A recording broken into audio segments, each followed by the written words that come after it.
ফেসবুকে একটি friend request, তারপর কয়েকটি মেসেজ, সেখান থেকে শুরু ভালোবাসার গল্প। হাজার হাজার কিলোমিটার দূরের দুই দেশের দুই মানুষ, একজন বাংলাদেশের নেত্রকোনার তরুণী, অন্যজন চীনের এক তরুণ ব্যবসায়ী। প্রেমের টানে নিজের দেশ ছেড়ে বাংলাদেশে ছুটে এলেন তিনি। শুধু তাই নয়, গ্রহণ করলেন ইসলাম ধর্ম, বদলে ফেললেন নিজের নামও। এরপর ভালোবাসার মানুষকে বিয়ে করে শুরু করলেন নতুন জীবনের পথ চলা।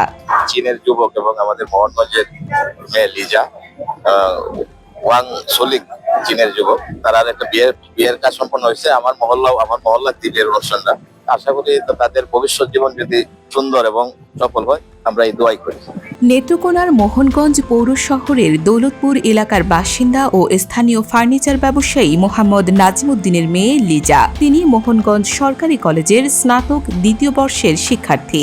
অন্যদিকে চীনের লুবেই প্রদেশের লুরাং শহরের বাসিন্দা ওয়েং সুলিন পেশা একজন রেস্তোরাঁ ব্যবসায়ী। ভাইকে সঙ্গে নিয়ে দীর্ঘদিন ধরে চীনে ব্যবসা পরিচালনা করছেন তিনি। খোঁজখবর এবং তার কাগজপত্র সব যাচাই বাছাই করে দেখা গেছে যে ঠিক আছে, তারপরে আমরা বিয়ার সিদ্ধান্ত নিই। ফেসবুকে আমরা যোগাযোগ হয়, করে দেখা গেছে আমি তার গার্জিয়ানের সাথেও, তার মা বাবার সাথে, তার ভাইয়ের সাথে কথা হওয়ার পরে আর কি এখানে তারাও সিদ্ধান্ত নেয় যে আমার এখানে পাঠাবেন, আর আমিও বলি যে আসেন। মাত্র 2 মাস আগে ফেসবুকে পরিচয় হয় লিজা ও ওয়েং সুলিনের। নিয়মিত কথোপকথনের এক পর্যায়ে গড়ে ওঠে প্রেমের সম্পর্ক।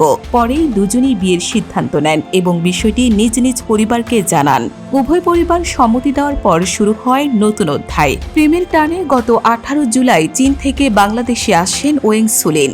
ঢাকার হযরত শাহজালাল আন্তর্জাতিক বিমানবন্দর থেকে লিজার পরিবারের সদস্যরা তাকে স্বাগত জানিয়ে নিয়ে যান নেত্রকোনার মোহনগঞ্জে। চীনা নাগরিকের সাথে আমাদের এলাকারই একজন মেয়ের বিয়ে, তাওতে অনেক আনন্দ করলাম। 21 জুলাই ইসলাম ধর্ম গ্রহণ করেন ওয়েং সুলিন। নতুন নাম রাখা হয় মোহাম্মদ নুরুদ্দিন। এরপর আইনজীবীর মাধ্যমে এফিডেভিট করে সম্পন্ন হয় তাদের বিয়ে। শুক্রবার আয়োজন করা হয় বিবাহোত্তর সংবর্ধনা। এর আগে গায়ে হলুদের অনুষ্ঠানেও ছিল উৎসবমুখর পরিবেশ। ভাড়া বাসার সামনেই তৈরি করা হয় বর্ণিল মঞ্চ, যেখানে আত্মীয় স্বজন ও এলাকাবাসীর উপস্থিতিতে আনন্দঘন পরিবেশে উদযাপিত হয় এই ব্যতিক্রমী বিয়ে। আমার এলাকাতে একটা বিয়ে হইতেছে, খুব সুন্দর, আর সবাই এটা নিয়ে আনন্দ করতেছি। আমরা মেয়েরাও অনেক আনন্দ উৎসব করতেছে, সবাই ওদের জন্য দোয়া করবেন। সম্প্রতি বিদেশে কনে ও বিয়েকে কেন্দ্র করে প্রতারণার বিভিন্ন খবর সামনে আসায় শুরু থেকে সতর্ক ছিল লিজার পরিবার। লিজার বাবা জানান, ছেলের পরিবার এবং স্বজনদের সঙ্গে কথা বলার পাশাপাশি চীনা দূতাবাস থেকেও প্রয়োজনীয় তথ্য যাচাই করা হয়েছে। সবকিছু নিশ্চিত হওয়ার পরই আত্মীয় স্বজনের সঙ্গে আলোচনা করে বিয়ের সিদ্ধান্ত নেওয়া হয়। তিনি আরও জানান, বিয়ের আনুষ্ঠানিকতা শেষে জামাই চীনে ফিরে প্রয়োজনীয় ভিসা ও অন্যান্য কাগজপত্র সম্পন্ন করবেন। এরপর লিজাকেও চীনে নিয়ে যাবেন। এরকম একটা দালাল চক্রের একটা বিষয় আছে, এই বিষয়টা নিয়ে তারা সব, শুধু আমার আত্মীয় স্বজন নাই, অনেকেই এমনি এই বিষয়টা মন্তব্য করেন।